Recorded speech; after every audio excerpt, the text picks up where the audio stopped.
going to the trip. Are you okay? Yes, I'm fine. Hello, everyone. Oh, hello. Now So, there you go. Miss Leclerc, I just want you to know that we've heard a lot about you. We've heard that you've been in Providence for 25 years. 23, big round of applause.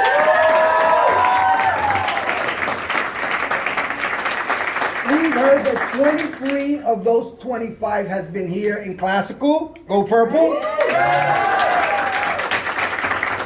I've heard that when other teachers walk into your classroom, they always learn something new. I've heard that 75% of your students who have taken your AP classes have scored 3 or 4 or above. Oh my goodness. Oh yeah, big round of applause. That's huge. I've heard that you're a long life learner. You're still taking classes. I've heard that you also you're a champion to making sure that you're implementing multicultural materials in your classrooms. Yeah, big, right? So there's a lot of great things. I can stay here and just keep on talking about all the great things that you've done. And I want you to know that we recognize and we appreciate you. And we want to make sure that you receive a little token of appreciation for Teacher of the Year.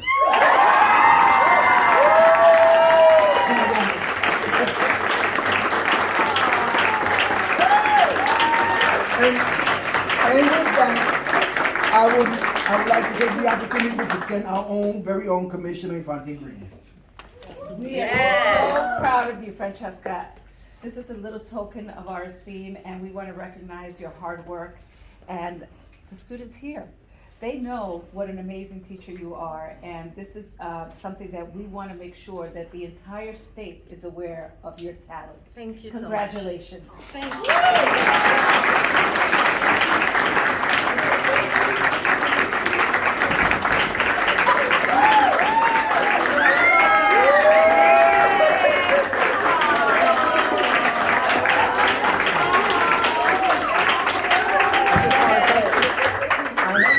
Proud of this woman.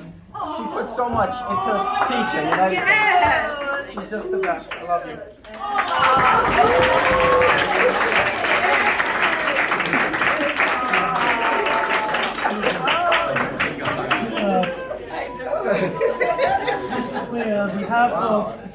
On behalf of the students and staff and teachers at Classical High School, we want to congratulate you on PPSD Teacher of the Year. We are so very proud to have you here.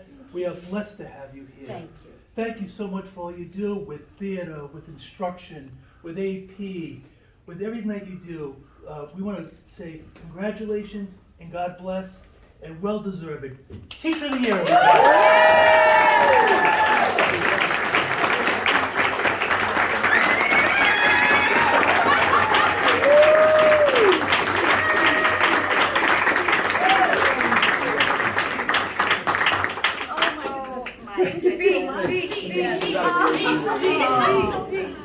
I saw all these students coming in and I said, what's going on?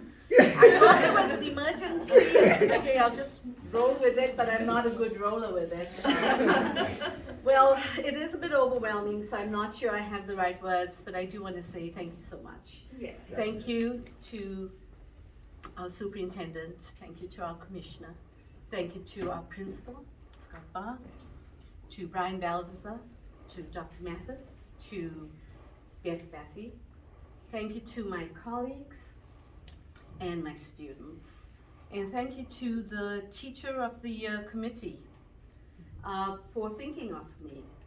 I did not, when I was nominated, I thought, well, I'm not sure I fit any of this. But Paul, my husband over there, encouraged me. And he said, I think you do, dig deep.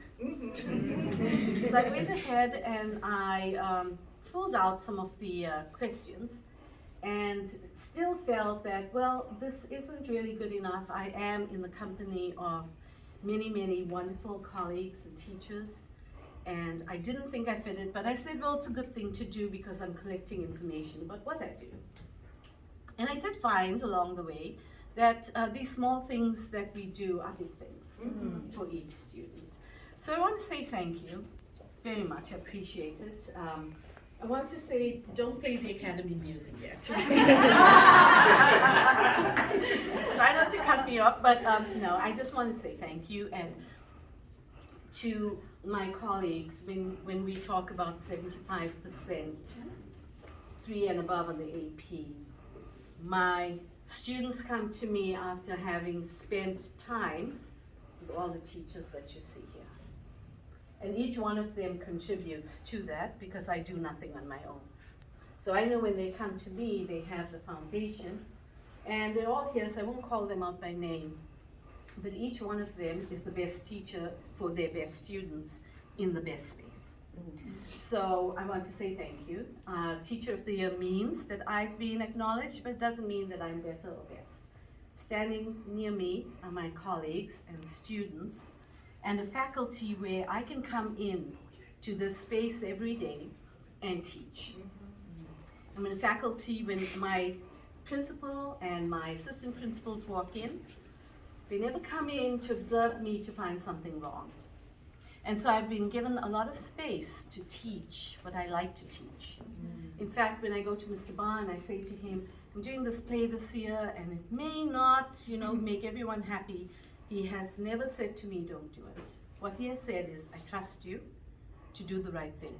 And in that space of trust, I've been able to teach here and be very, very happy in this space. And I want to thank all the administrators who give us that space to come in here, that trust to do something so important. I want to tell you about my 2 children. Nathan came down the stairs one day and he said to me, he was about 4 or 5, and he said, Mommy, is you making these cupcakes for your children? And I said, yes, I is making them for you and Doug. And he said, no, I mean your other children. And I said, well, I make things. He said, you always make things for them. I said, yes, I do. And I want to acknowledge that and say that the person who gives me space to do that is that man standing there. Thank you.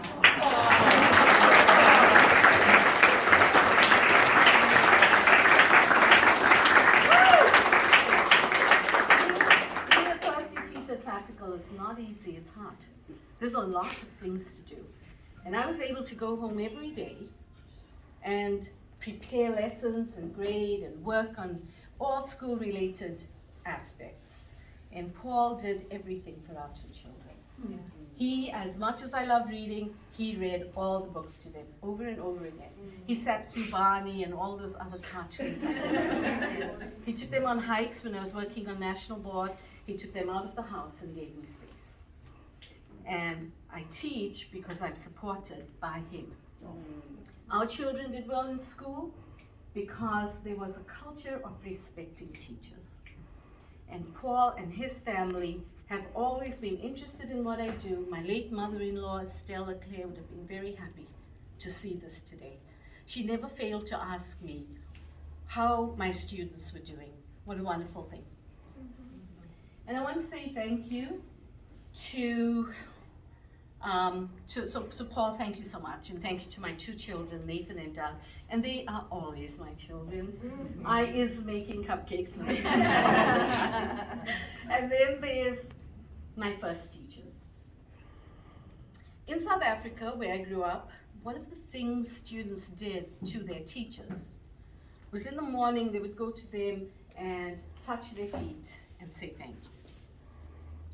I never did that because that wasn't the culture of my home, but other teachers did it. If I could go back in time and touch the feet of the teachers who taught me, I would do it. 42 children in a first grade class. 3 children to a book, 3 children to a desk. Some children had no shoes and some had no lunch or breakfast. And every day those teachers taught them. Some people say they remember the one teacher who changed their lives. But I say I remember almost all my teachers because they were very present in a segregated system of so much inequity. And because of them, I am here at Classical. So that is my story, but it wouldn't be complete if I didn't tell you about my great-grandparents and my parents. My great-grandmothers, both of them, worked on the sugarcane plantations in South Africa, toiled long and hard hours, didn't have any education, but told us stories, because stories are the foundation of literacy. And so we knew we had to be literate. And they told many stories. My great-grandfather built a school. And he didn't know that one day his son was going to go to Yale and be the very first Indian person in South Africa to achieve a bachelor's degree. And so with that in mind, grandparents and parents did the same for us, told stories, expected things to happen for us, made mountains move so I can be here at Classical. So thank you to my mother and father, my grandparents, my husband, the faculty that's here, the administrators, my colleagues, students. Thank you very much. These moments are never done by ourselves. They are always, always great communities and great people who bring us to this place. So thank you so much.